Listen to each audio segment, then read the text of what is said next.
Okay, I got to get my clicker. See, I'm out of practice. Okay, 2 weeks ago we were looking at the account of Jesus raising Lazarus from the dead.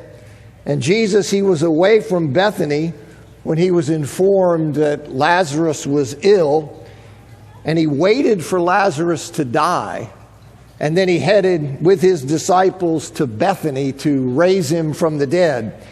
And by that tremendous miracle, he and therefore the Father would be glorified, and the faith of his disciples, the group that was with him, and the faith of Mary and Martha would be strengthened.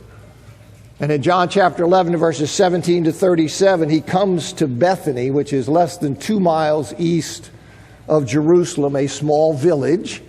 And when Martha hears that he was on the outskirts of the village before he'd actually entered, she went out there to meet him. And as J. Ramsey Michaels comments in his commentary, he says, Mary, by contrast, remained sitting in the house, presumably the house shared by the sisters and possibly Lazarus as well.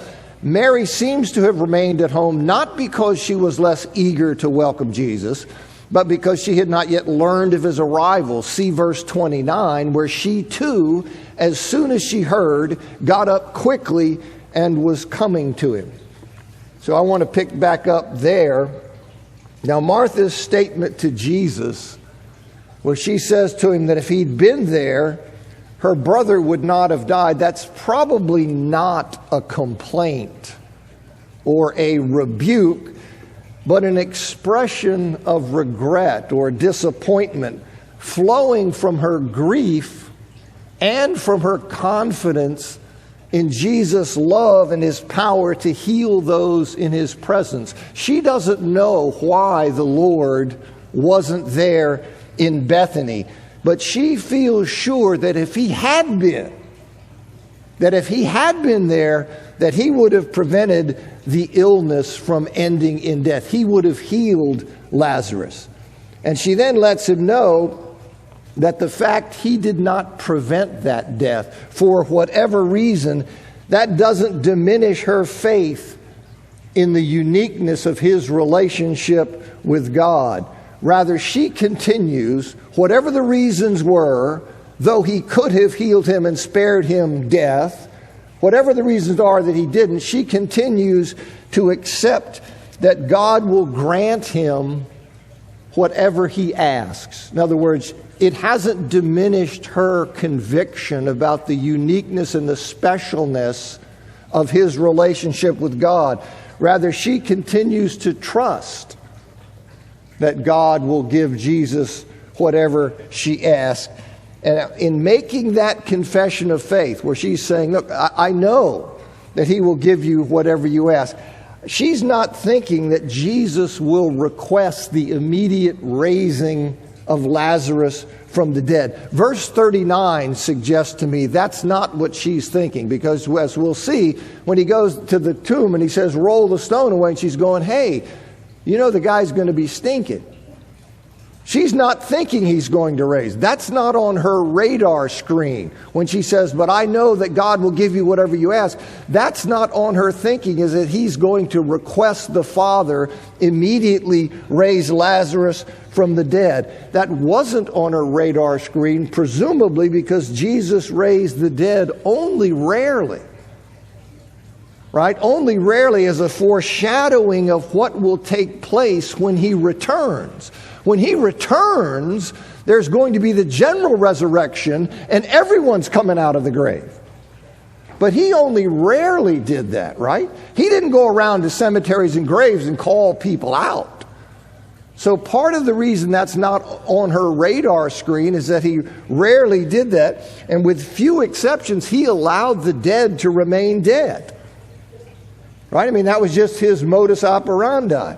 Now, even when Jesus tells her, when he tells her that her brother, Lazarus, that he will rise, she thinks that he's giving her the customary comfort of reminding her of the end time resurrection an event in which most Jews believed. In other words, most Jews in the first century believed that at the end, when God judged and remade the world, there was going to be a resurrection. So when Jesus tells her, your brother will rise again, she doesn't think he's talking about, I'm going to go over to the tomb and raise him. She thinks he's comforting her in the loss of Lazarus by reminding her of the Jewish conviction that there's going to be a resurrection at the end time.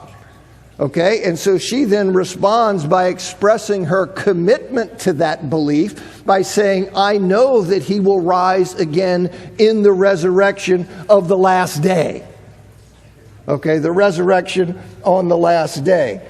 So then Jesus, he then stresses to Martha the depth and the significance of his unique relationship with God. Like, she has confessed that. I know, whatever the reasons are that you weren't here to heal him, I know that God will give you whatever you ask. You are in that relationship. And then Jesus stresses to her the depth and the significance of his unique relationship with God by declaring that he is the resurrection and the life.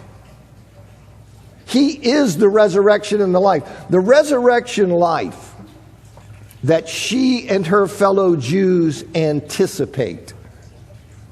The rising to resurrection life on the last day that she has just confessed.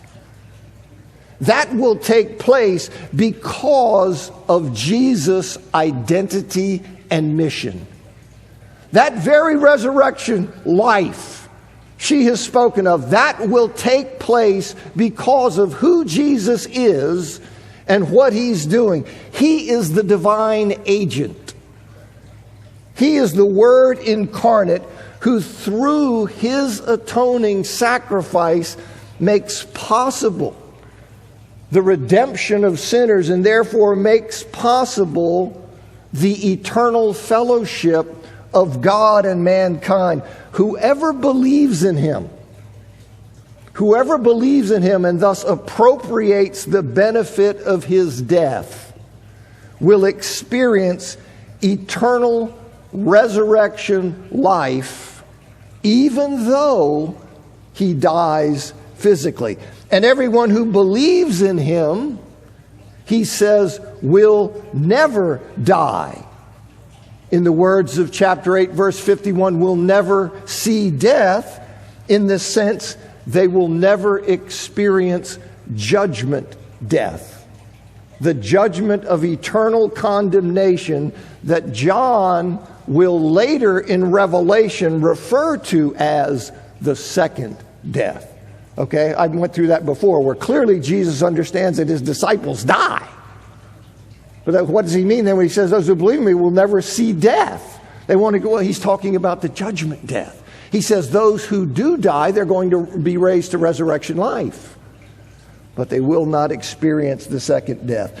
Now Jesus asked Martha, he asked her if she believes he is who he just told her he is. He tells her, I'm the resurrection and the life. He's telling her, listen, I'm on a mission. I'm sent from God.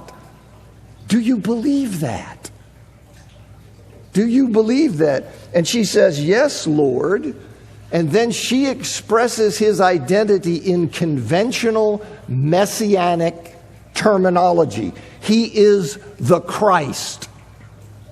The Greek equivalent of the Hebrew word Messiah, okay, meaning the anointed one whose coming into the world had long been awaited.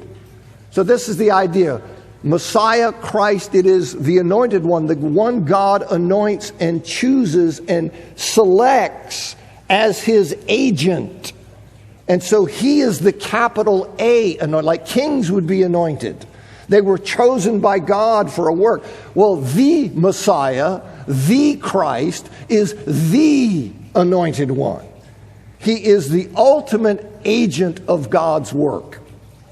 Okay, so she confesses that in the conventional messianic terminology. And as Colin Kruse says, the title Son of God, though not a common designation for the Messiah among first century Jews, was nevertheless used in some texts in that way. So he's the Messiah, he's the Son of God. She makes that confession. And then after that confession, Martha went and told Mary that Jesus had arrived. Remember, he's on the outskirts of the village. He'd arrived and he wanted to see her. And Mary jumped up and headed out to see him outside the village.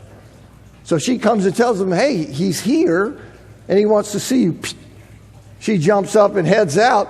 And then when the Jews who were there with her, they're there consoling her in her grief over Lazarus' death. When they saw her rush out, they followed her because they thought she was rushing over to the tomb to cry there or to mourn there over Lazarus. So that they go ahead and they follow her out there. So they're there, they're present. That's why they're there.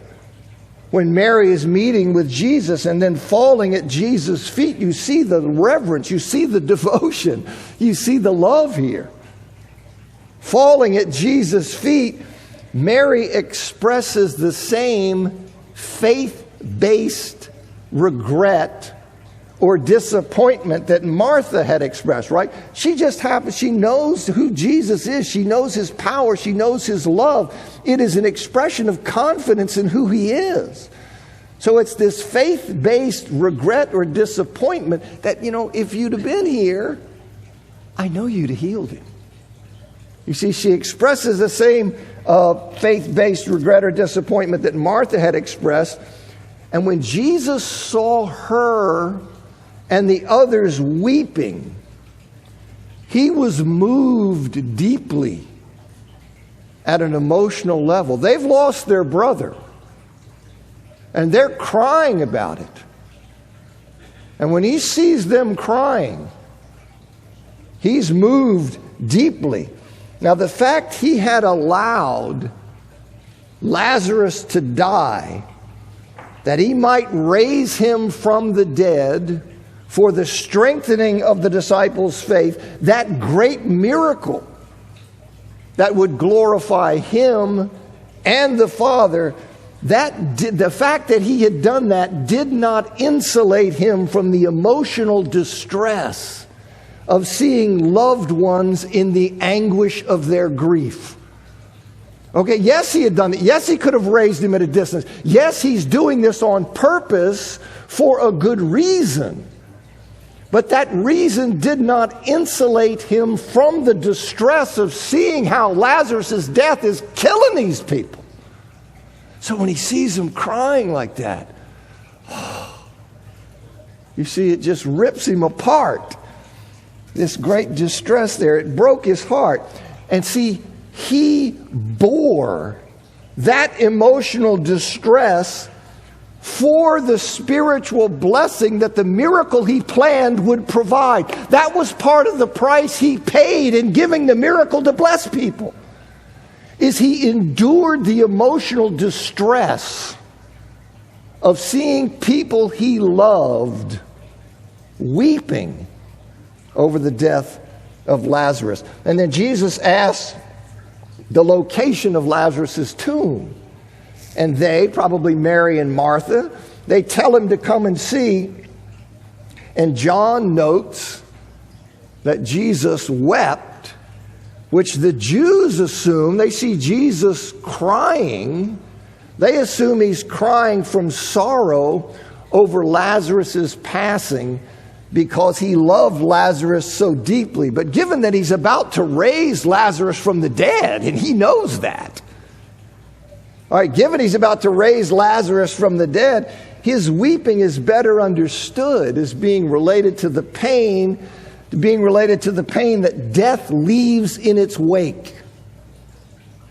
You see, the pain that he observed that produced in him the strong emotional response that's recorded in verse 33. And then given this mistaken assumption that Jesus was weeping because death had taken beloved Lazarus, some of the Jews, they're wondering out loud because they'd seen the miracle that Jesus had done with the blind man. They know he's got some crazy power. And so they wind up saying, look, he who had the power to restore to the sight of the blind man, he could have used that power to heal Lazarus, right? So they're oblivious to the Lord's larger purpose. They don't have any idea what Jesus is doing, why he allowed Lazarus to die, okay? Because in their view, you're dead, right? It's just so funny to me sometimes people talk about like ancient people, they didn't know that death was permanent, right? I mean, they see death all the time. They're very tuned in to death. When you're dead, you're dead. Oh no, they were just, morons who thought dead people popped up all the time. No, they didn't. They were paying attention. They understand that when you die, you die. And so this is what they're doing. Then we see in 38 to 44, it says, then Jesus, deeply moved again, came to the tomb. It was a cave and a stone lay against it. Jesus said, take away the stone. Martha, the sister of the dead man, said to him, Lord, by this time there will be an odor, for he's been dead 4 days. Jesus said to her, did I not tell you that if you believed, you would see the glory of God?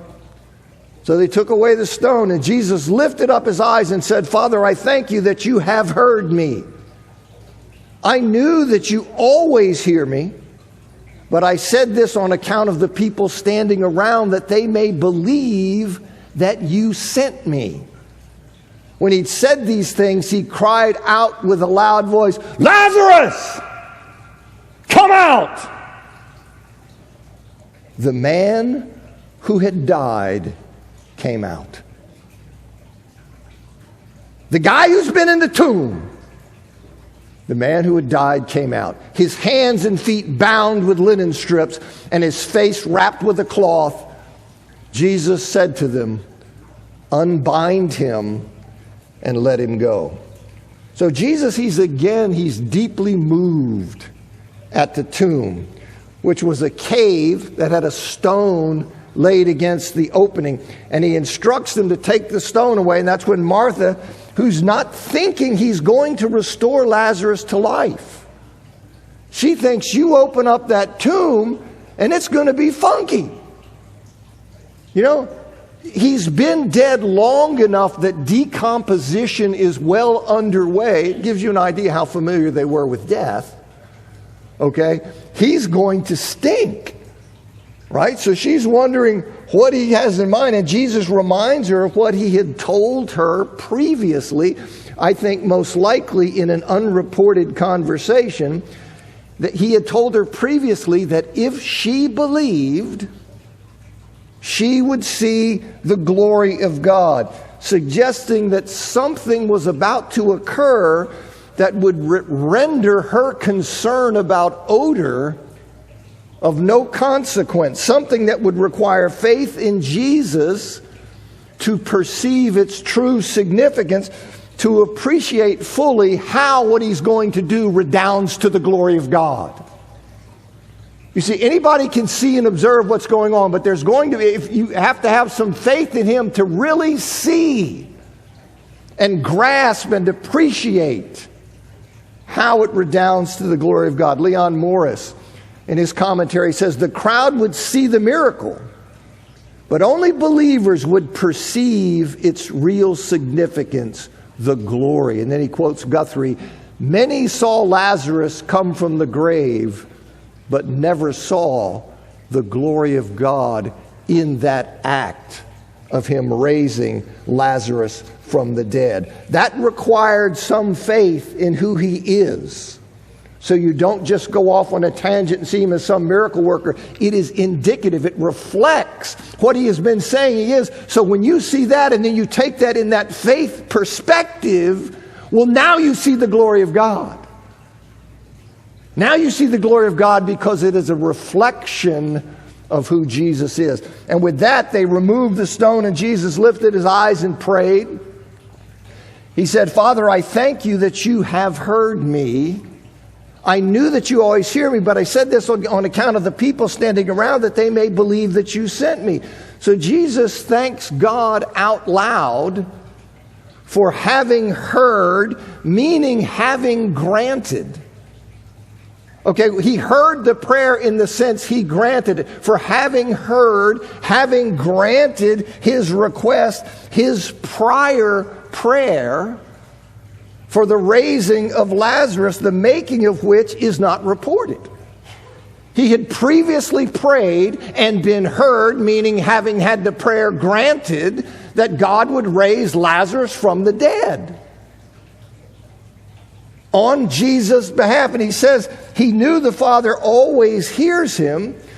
So his hearing him in that particular instance of his request for the raising of Lazarus, that was not unusual. But in this case, he made public his thanksgiving for the benefit of those standing around, that they might realize how thoroughly he depends and relates, he depends on and relies on the Father, and thereby come to believe what? That the Father had sent him. That's what he wants to do. The people standing around, that they may believe that you sent me. That they may see how much he depends on, how much he relies on this relationship that he has with the Father. And in seeing that, they may then see, oh, he's the Father's emissary. He was sent by the Father. He's different. He is the Word incarnate. That's what he's talking about doing here. And then Jesus cried out in a loud voice, Lazarus, come out. And you've heard the joke that he said Lazarus because if he didn't, everybody in the cemetery would have come out. But he calls out and he says, Lazarus, you come out. And then Lazarus shuffles out of the tomb, not wrapped like a mummy. Okay, he's not wrapped like a mummy, but he has his hands and his feet bound with strips of linen.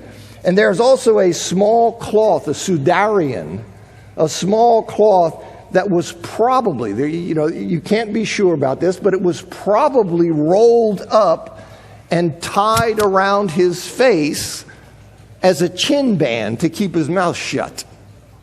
Okay, so his hands and feet are tied with strips, and he probably has a chin band, a sudarian that's rolled up and tied around his head like that. But he comes out that way, shuffles out, and is amazing. And Jesus tells them to unbind him, take off the things tying him up, and let him go. And as amazing as that was, J. Ramsey Michaels, he comments, he says, despite the rich symbolism of bringing a dead man back to life, this is a resuscitation, not a resurrection. Okay? For the moment, Lazarus is not being ushered into the age to come, but simply received back into everyday. Jesus is the first fruits of the resurrection. Jesus is raised from the dead, and death no longer has power over him. He is raised to immortal life. He is the first fruits of the resurrection. This is a coming back to life that has powerful symbolism of the Lord's power to restore life. But on that day when Jesus returns, the resurrection is going to be to immortal life. It is going to be to the body that Paul describes in 1 Corinthians chapter 15. It is going to be immortal. It is going to be powerful. And that's what he means here when he says that this is a resuscitation. But still... right? Powerful. Powerful and symbolic about his role and his power over death. And then we get in 11:47 to 57. It says, many of the Jews, therefore, who had come with Mary and had seen what he did. Remember, they were there. She bolts. They follow her. So they're there and they're present. Many of the Jews, therefore, who had come with Mary and had seen what he did, believed in him. But some of them went to the Pharisees and told them what Jesus had done. So the chief priests and the Pharisees gathered the council, that's the Sanhedrin, and said, what are we to do? For this man performs many signs. If we let him go on like this, everyone will believe in him, and the Romans will come and take away both our place and our nation." But one of them, Caiaphas, who was the high priest that year, said to them, "You know nothing at all, nor do you understand that it is better for you that one man should die for the people, not that the whole nation should perish." He did not say this of his own accord, but being high priest that year, he prophesied that Jesus would die for the nation.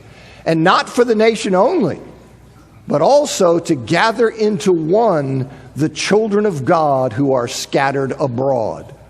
So from that day on, they made plans to put him to death. Jesus therefore no longer walked openly among the Jews, but he went from there to the region near the wilderness, to a town called Ephraim, and there he stayed with the disciples. Now the Passover of the Jews was at hand, and many went up from the country to Jerusalem before the Passover to purify themselves.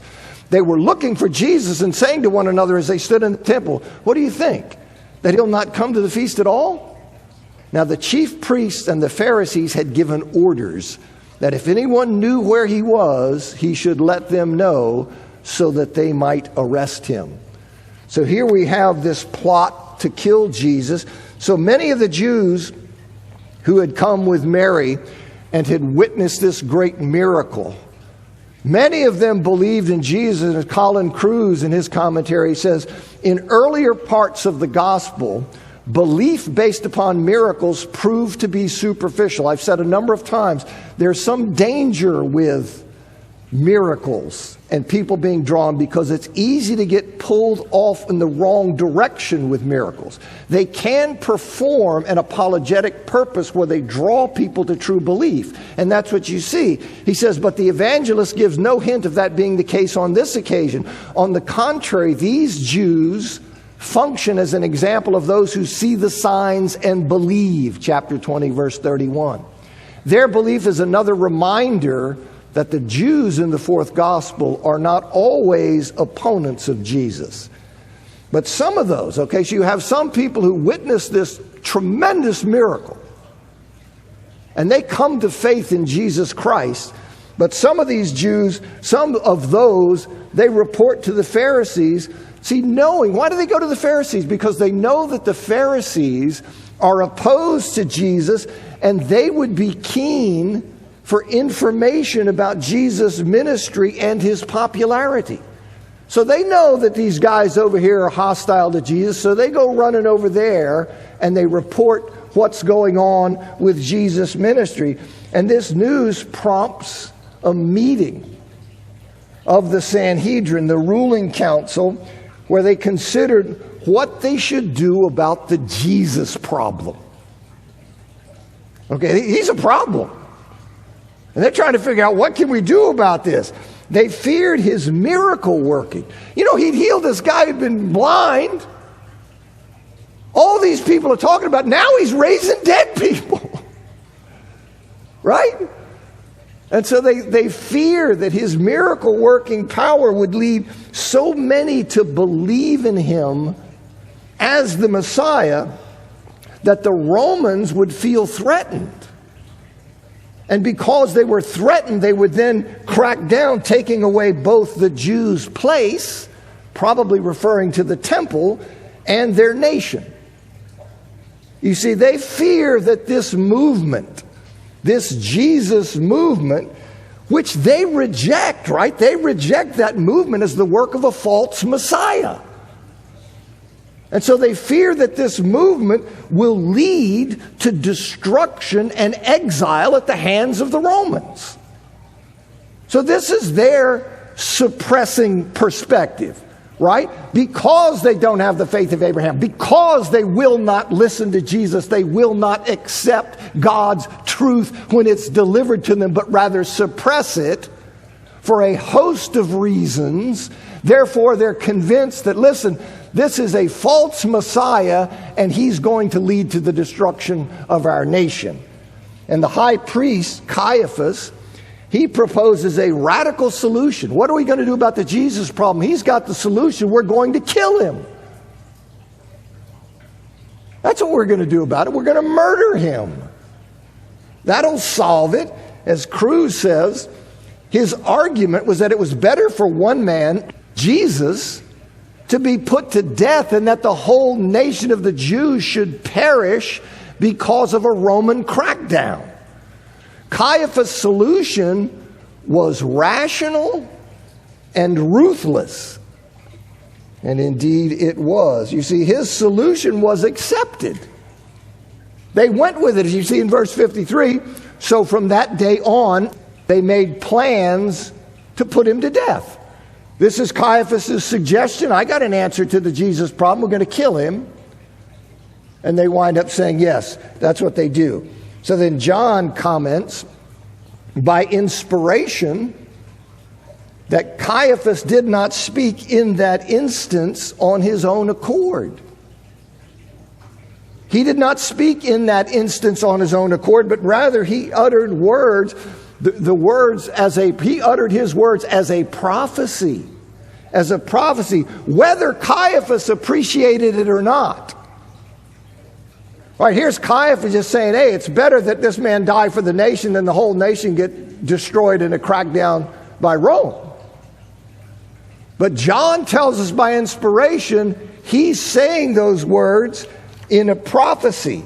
That's what he's doing, that Jesus would die for the nation and to gather into one the children of God who are scattered abroad. Now, some think that means that the children of God who are scattered abroad, that refers to Jews in the diaspora, Jews who are living outside of Palestine.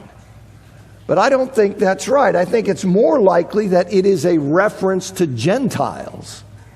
And as Colin Cruz says, such a gathering of disparate peoples is foreshadowed in John 10:16, where Jesus as the good shepherd says, I have other sheep that are not of this pen. I must bring them also. They too will listen to my voice, and there shall be one flock and one shepherd. The prophet Isaiah also spoke when God would gather the Gentiles into his people. This has always been in the vision of God. But it is going to be to the Jew first, the root, and then Gentiles will be grafted in, as Paul says in Romans chapter 11. So this is what you see here is going on. Now, as the time grew near, okay, so Jesus, after the conspiracy to kill him, after this conspiracy is hatched by the Jewish leaders, Jesus and his disciples, they withdrew from Bethany. Bethany's less than 2 miles from Jerusalem. So these guys have made this commitment now, this formal official commitment. We're the ruling council, we're going to kill him. So he withdraws from Bethany to the village of Ephraim, which was near the wilderness, thought to be about 4 miles northeast of Bethel. Okay, so he's put some distance between him and the Jews in Jerusalem. And Cruz says, perhaps Jesus withdrew to this village because someone there offered him lodgings. It was far enough away from Jerusalem to avoid the Jews of that city, puts in quotes because he means the Jews who are opponents, and not all Jews were. He says the Jews of that city, yet close enough to be able to return for the Passover. Okay, so he's out of way, but he's still within striking distance of returning here for the Passover. And as the time grew near for this annual feast of the Passover, which marks, of course, the beginning of the week-long festival of unleavened bread, or feast of unleavened bread, Jewish pilgrims from all over the world, they would come to Jerusalem, and many of them would come a week early. And they would do that to give themselves time to purify themselves, if need be, so they could participate in the Passover. So they would come early for that reason, and that's what they're doing. So, and they're talking They're all gathered here, a lot of them early, the week before the Passover. They're there and they're talking about Jesus. They're wondering if he's going to attend the feast. So he's hot news. People are thinking about this. And the chief priests and the Pharisees, however, they'd given orders that if anybody knows where this guy is, if anybody knows where he is, you need to inform us so we can arrest the guy and, of course, kill him. So that's the plan. That's what they're going to do. And then in chapter 12, verses 1 to 8, it says, 6 days before the Passover, Jesus therefore came to Bethany, right? He'd been in Bethany. He bolts out within striking distance, but far enough away. So after they made this plot to kill him, it's going to be harder for them to find him and do this kind of thing. So 6 days before the Passover, he comes to Bethany, less than 2 miles from Jerusalem, where Lazarus was, whom Jesus had raised from the dead. So they gave a dinner for him there. Martha served, and Lazarus was one of those reclining at the table. Mary therefore took a pound of expensive ointment made from pure nard and anointed the feet of Jesus and wiped his feet with her hair. The house was filled with the fragrance of the perfume. But Judas Iscariot, one of his disciples, he who was about to betray him, by the way, said, "Why was this ointment not sold for 300 denarii and given to the poor?" Huh? You know, I'm super spiritual. I'm ready to betray the Lord, and by the way, I'm a thief. He said this not because he cared about the poor, but because he was a thief. And having charge of the money bag, he used to help himself to what was put into it. Jesus said, "Leave her alone, so that she may keep it for the day of my burial. For the poor you always have with you, but you do not always have me." Okay, so Jesus arrives back in Bethany 6 days before the Passover.